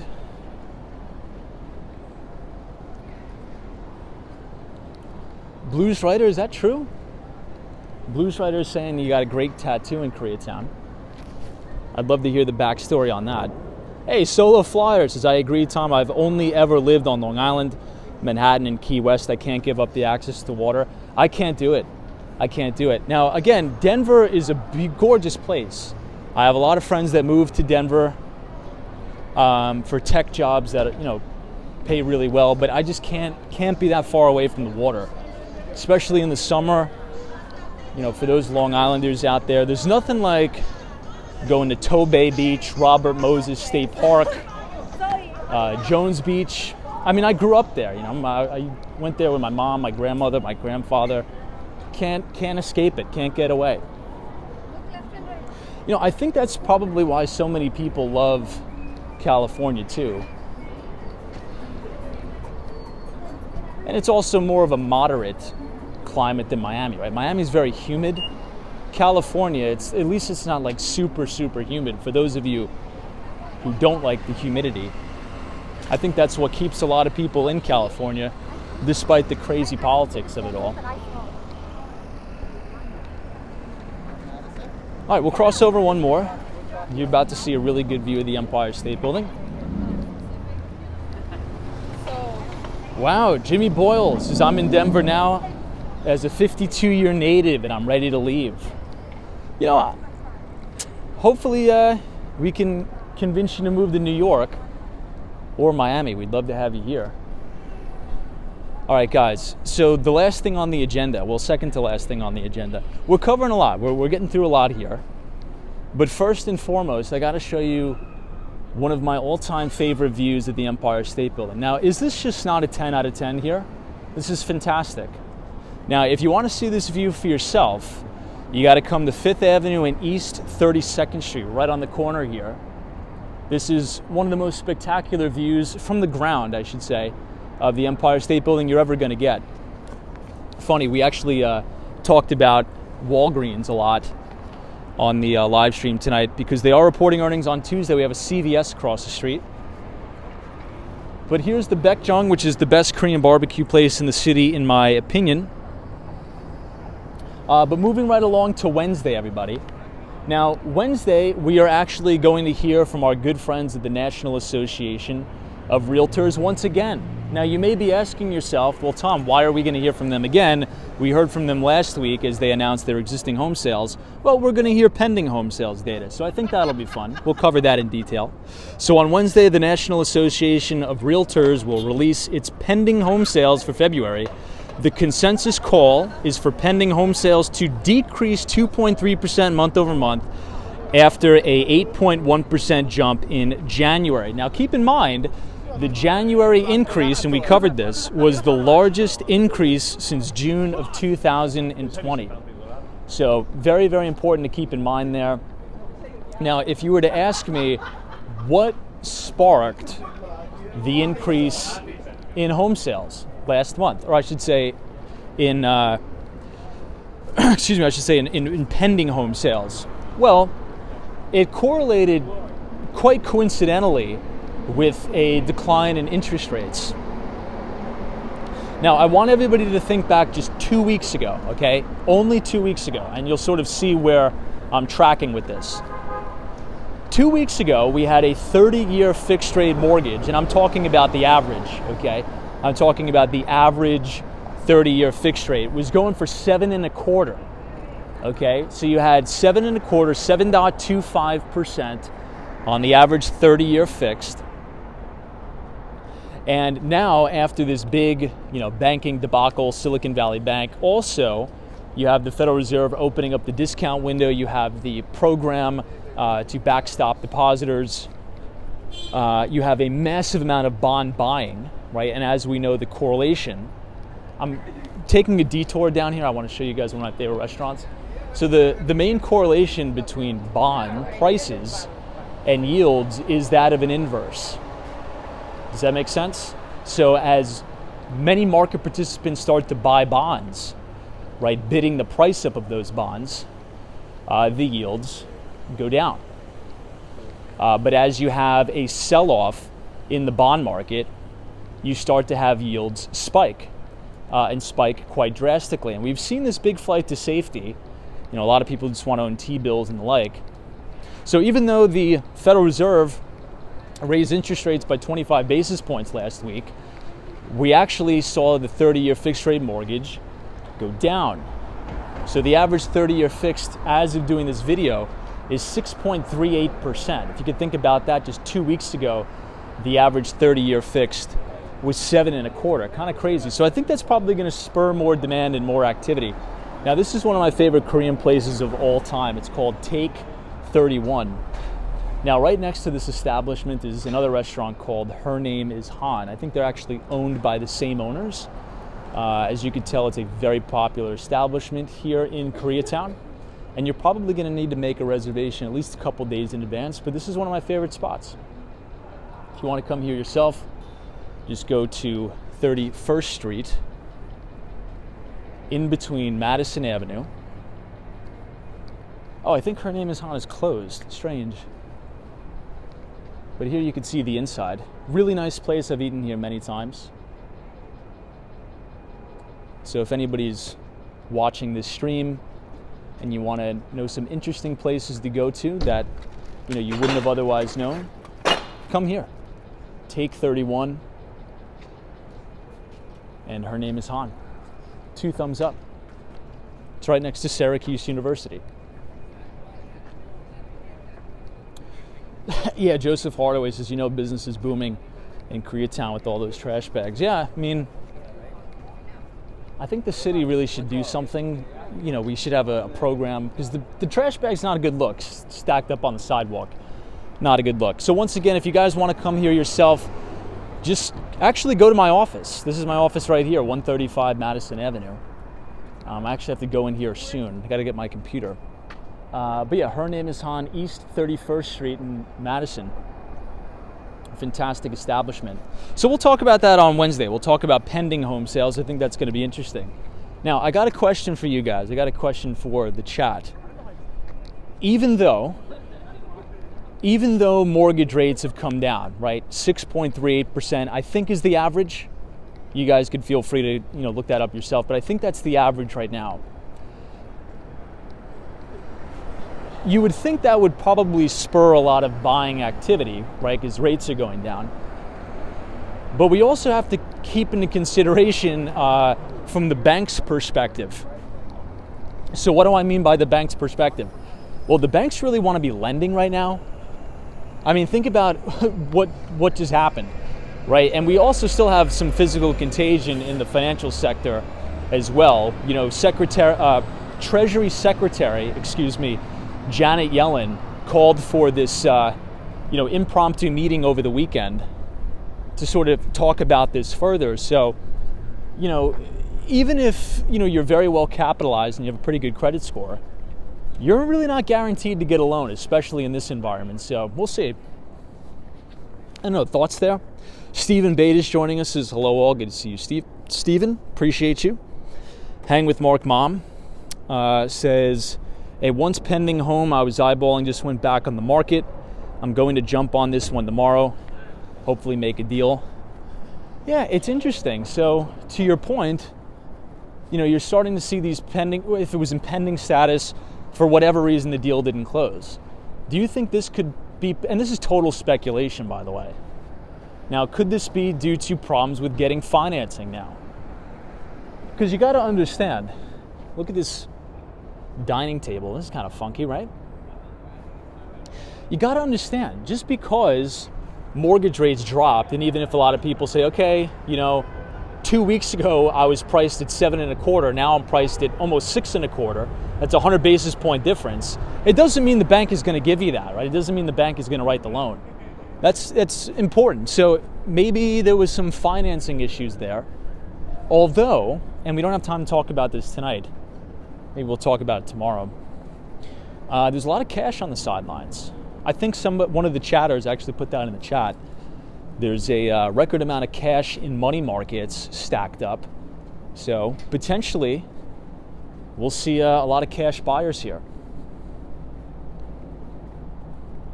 Oh, Hang with Mark Mom says, yes, the financing did fall through. Yeah, it's going to get a little crazy. Now, do you guys want some data? I'll give you some data, okay? Now, if you type !NAR in the chat, it's going to drop the National Association of Realtors existing home sales report from last week, but I forgot the percentage of cash deals. Now, maybe you guys could help me out with this.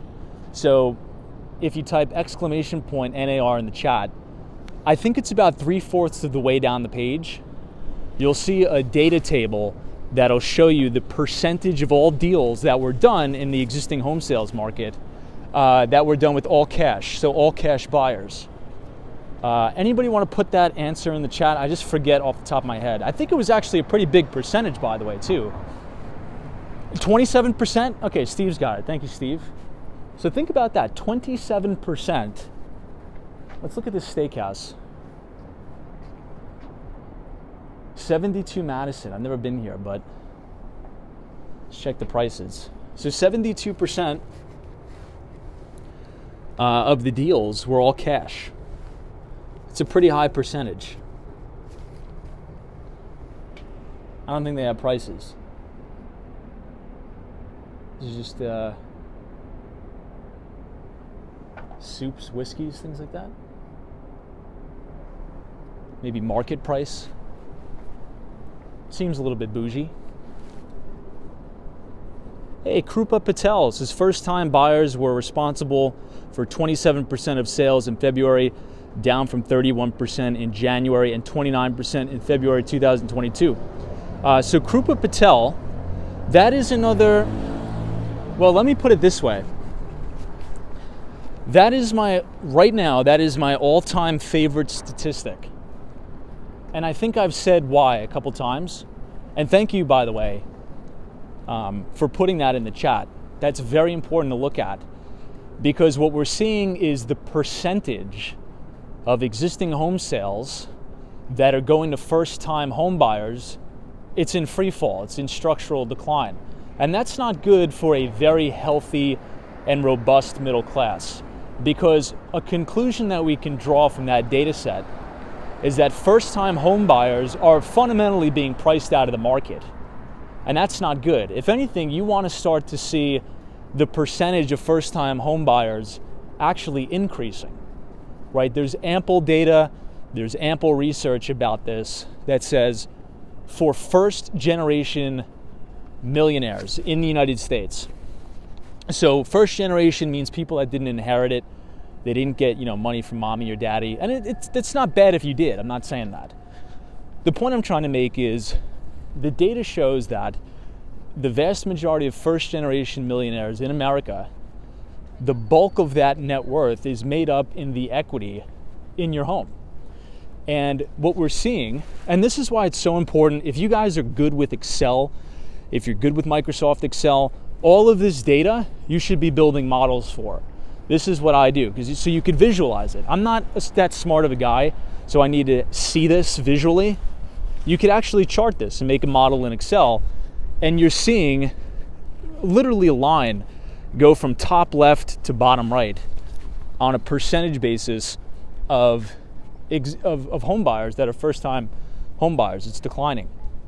So if we turn America into a renter nation, that's going to continue to call out the middle class, in my view.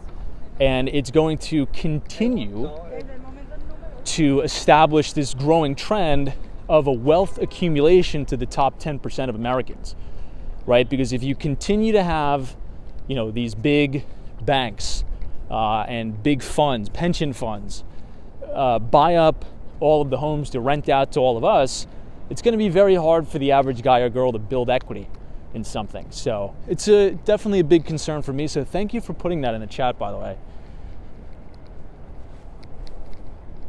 Well, speaking of financial chaos, here we have Credit Suisse. So Credit Suisse is a Swiss bank, trades under the ticker symbol CS, or I should say it did trade under the ticker symbol CS. UBS, which is another Swiss bank, bought out the bank for $3.2 billion. So if you do own stock in Credit Suisse, I think it's going to be a 10-for-1 swap. So for every 10 Credit Suisse shares you've owned, you're going to get 1 share of UBS. Let me catch up on this. Oh, that's true. So hang with Mark Mom. Says Tom, the lender also takes into consideration if you're living in the home as a primary residence. My son would be there on the deed and he will rent the rooms. That's a very good strategy. That's called house hacking. Now again, it's so difficult for young people to acquire property. I think that's a really good creative way for young people to start building equity fast, is saving up enough money for the down payment. Let's say if you buy a 4-bedroom, 2-bathroom home, let's say if you're in your early 20s, buy the home, but rent out the individual rooms. So you have your tenants or your roommates paying down the debt for you and building your equity. That's a very good strategy. A lot of very successful real estate investors have gotten their start by starting small, house hacking, and then let's say once you accrue about 50% equity in the property, move out of that house, put in another roommate, and use more of the money that you saved up from working, right? Because now you're living for free with house hacking, to do another deal, buy another deal, buy another, duplex, maybe triplex. And over time, maybe over 15 years, you'll own a couple $1 million worth of real estate. You'll be able to sell your portfolio and roll that deal over into a monster mega deal, right? Maybe like a huge 100-unit deal, multifamily. And that's where, if you do it right and you don't over leverage, that's how you can start to, make some good money. Hey, Abdullah, what's up? Good to see you, Abdullah. Thanks for joining us. Fun feeds, thank you so much. Hang with Mark Moms is Tom. That's exactly what I did when I was in my 20s while at college. Yeah, it's a very good strategy. And if there's one takeaway, look at how beautiful the Empire State Building is tonight. If there's one takeaway that I could say, the more you're willing to inconvenience yourself when you're young, right? I'd say under the age of 35. The more you're willing to inconvenience yourself, the more likelihood or the probability of success, literally goes up like a hockey stick. Like you're looking at like a hockey stick chart. It's the people who say, I need my own apartment. I'm 20 years old. I need my own space. I need my own space. All these airheads. Well, I shouldn't say that. It's actually inappropriate. But again, inconvenience yourself, and your later self, right, when you're 60 years old, will be thanking you severely. Because if you can own a piece of property, you don't have any expenses. You live for free because your roommates, your tenants are paying down the debt. Now you could save like 80 to 90